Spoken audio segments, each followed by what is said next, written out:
different levels, I cannot relate. You never win if you playing it safe. It's all a game until you get played. Karmelo Anthony's mom did a press conference earlier today, and she gave a speech. And to me, it was very, very heartfelt. I can only imagine what this woman is going through, everything that her family is dealing with.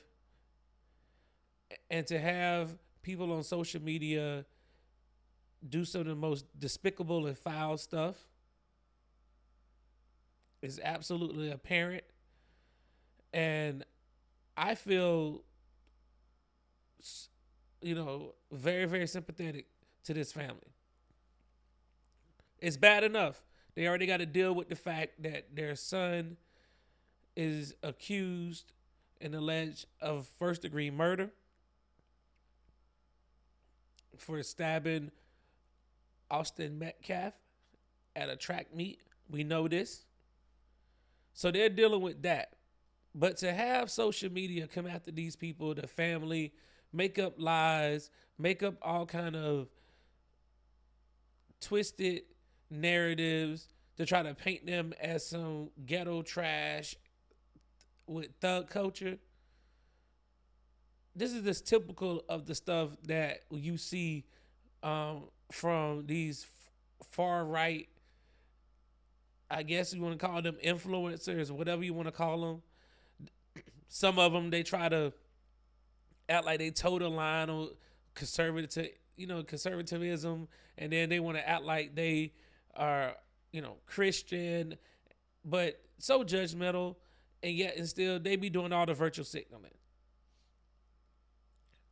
So I want y'all to see this press conference from Karmelo's mom. I couldn't really hear her name. I think she said it was Janiyah. I think she said that. I couldn't really hear that. So we're gonna take a listen to it, but I want y'all to pay attention. Good afternoon. My name is Kayla Hayes. Kayla Hayes. Okay. Kayla Hayes. I am the mother of Karmelo Anthony. 3 years ago, my family moved to North Texas searching for a better life. Like so many other families, we wanted to give our children the future we did not have. My husband worked hard every single day to provide for us, to make sure we're in the best financial position possible. As a stay-at-home mom, I made it my life's mission to ensure our children are loved, nurtured, and supported every step of the way. She just saying, as a mother, all I tried to do was raise them to be good kids. We tried to put them in a great environment so they could thrive. Just like every other family in America, this is what the American dream is supposed to be. I applaud that. Yes, this is exactly what you're supposed to be doing. In wake of this tragic incident, our family has been under attack.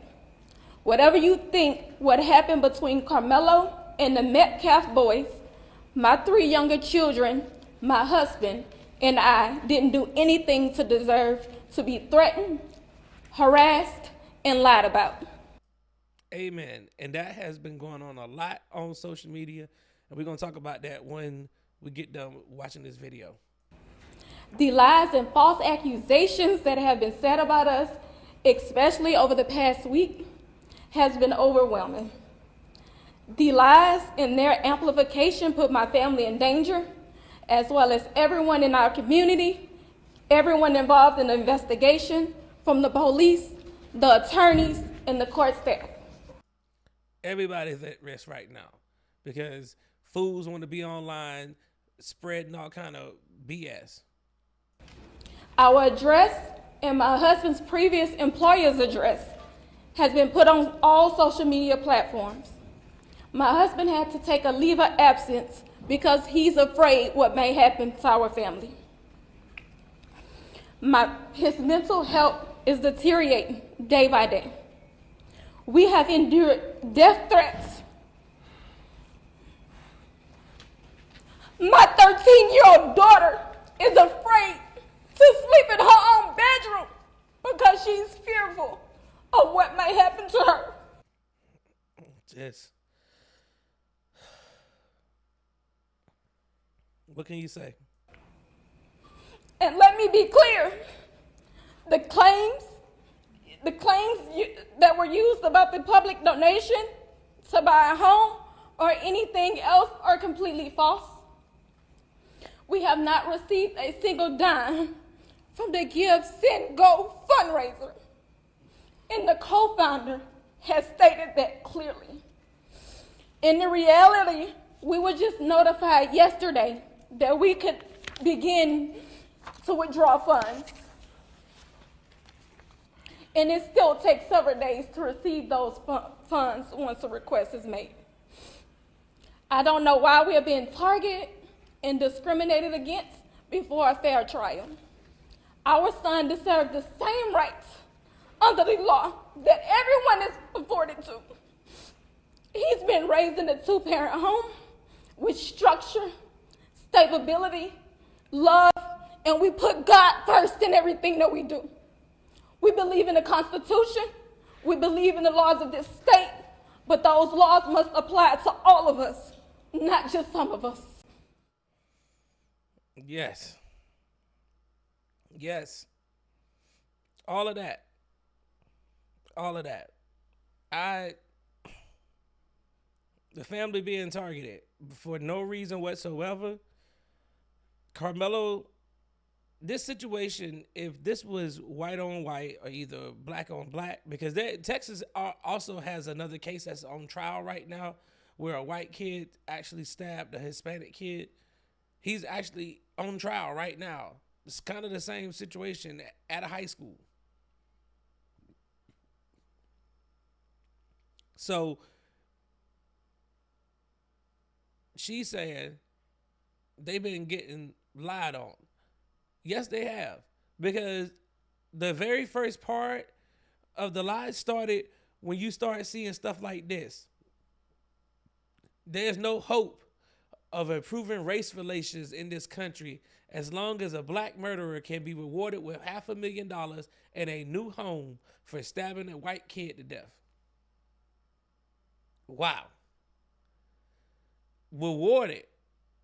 $500,000 in a new home. Where did the new home supposedly came from? Allegedly, the New York Post. They wrote this. Karmelo Anthony renting $900K home in gated community with family, bought new car after release on bond in Austin Metcalf case report. So whoever this Richard Paulina for the New York Post wrote this, and then they shared it on their social media. All false.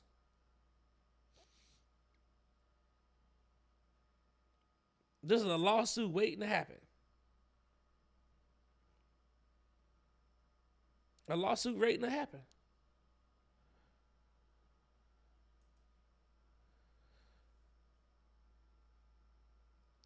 I don't understand. I don't understand at all. Why would you make up stuff? Because they want this case. It's for some reason the same people who always say, don't talk about race. Why everything got to be about race? Black folks always want to play the race card. It's mighty funny when situations like this happen, race always plays a factor. Even though the Metcalf family said, don't play that card. Don't play that card. That didn't stop social media, though. That didn't stop social media from respecting the Metcalf family's wishes, because they decided to come up with a narrative, because that's what they got to do. They got to create this narrative and drum up division instead of looking at this objectively and letting the rule of law, a jury trial, decide the fate of this young man. But right now, you got people that are threatening this family. Not only did they threaten the family, they actually threatened the judge too. The judge. Simply because she lowered the bond from $1 million down to $250,000 and allowed him to be bonded out and put him on house arrest. He has to be around his family. He had a $1 million bond. We have people that have killed way more people that don't have a bond that high. So she knew. Plus, he wasn't a flight risk. He had never been in trouble. He's a juvenile. Why would you want to give him the most sinister bond? Like he's some absolute menace to society. Because that's the narrative that people on the right were trying to paint of this young man. And as much as conservatives want to act like this is not them and they want to try to call out call out their own peers and stuff, y'all know this stuff has been manifested ever since and promulgated. It's been boiling, it's been festering. They've been waiting for a time so they can say whatever the hell they want to say. But I'm glad because they get to show their colors. And as they get mad, the fundraiser for the Anthony family continues to climb. And then they're perusing around on the website trying to see what's going on. But the judge, she had to shut down her social media. Why? Take a look. Here is the Daily Mail. Karmelo Anthony judge Angela Tucker goes to the ground as she's blasted for letting teen killer out of jail. Texas judge who reduced the bond of a teen who killed another boy at a track meet has been forced to go private on social media after being widely criticized for her ruling. Collin County District Judge Angela Tucker set her X account to private after she reduced Karmelo bond from $1 million to $250,000 on Monday. Anthony, 17, will await his trial for Austin Metcalf's murder in home arrest after bonding out of jail following Tucker's decision. Metcalf died in his twin brother Hunter's arms after being stabbed in the heart at a track meet in Frisco.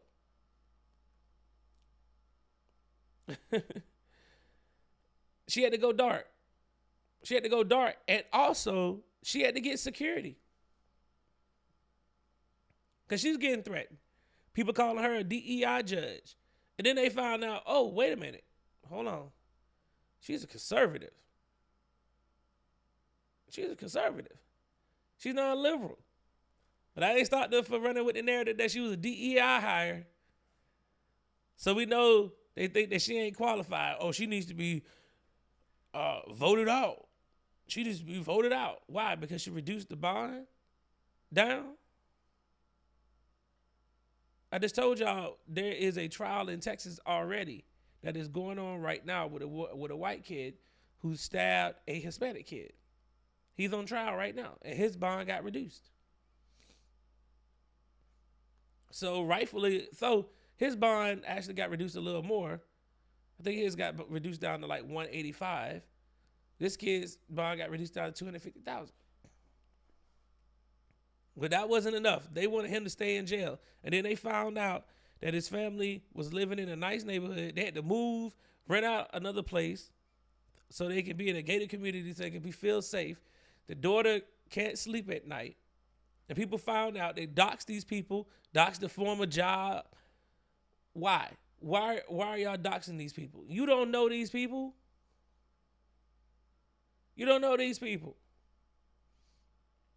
This situation is getting attention that it probably would never have gotten if this happened with the same race.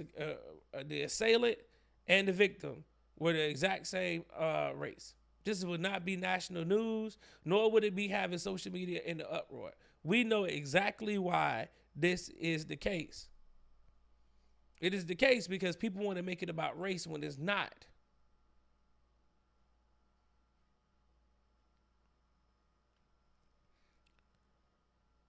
For some reason, some people seem like they want a race war. They want to keep stoking this flame, keep stoking it. They want to continue to go down this path of saying the most vile and sick stuff online. And then you inherit that with the use of AI and all this technology and bots to amplify messages. And what do? You stoke flames. While on the same token, we got to trade war going on. They keep you up in arms over here, worried about a race war, fighting and arguing amongst yourselves over here, while our entire economy is going to complete crap. This is exactly what they do. They socially engineer us to be coming up with be up in arms. This family shouldn't be going through this. They got enough to deal with. If Karmelo is guilty, the courts will find him guilty. But for some reason, it seems like the way these people are acting is if he's going to be acquitted. It seems like they know something that we don't know. As I was saying, we're going to see what's going to happen with this case. But I just feel my heart goes out with this family. Because they shouldn't be dealing with this.